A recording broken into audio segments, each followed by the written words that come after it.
ချစ်သူနှစ်ဦးအနေဝေးနေချိန်မှာထားရှိရမယ့်အချက်9ချက်နံပါတ်1ယုံကြည်မှုကိုအခြေခံထားပါ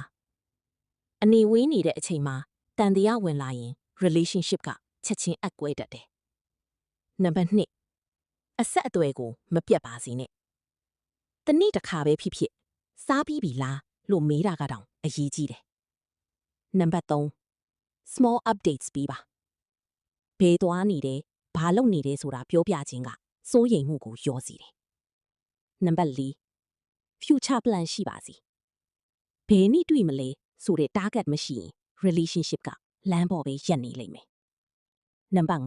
5 surprise လေးတွေလုပ်ပေးပါအတန် message လေးပို့တာတောင် heart ကိုထိနိုင်ပါတယ်နံပါတ်6 social media ကြောင့်စိတ်မထိခိုက်ပါနဲ့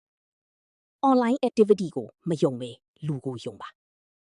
နံပါတ်9အငင်းခုန်ဖြစ်ရင်ချက်ချင်းရှင်းပါတိတ်ဆိတ်နေခြင်းကဝေးကွာနေခြင်းမှာအန္တရာယ်ကြီးတယ်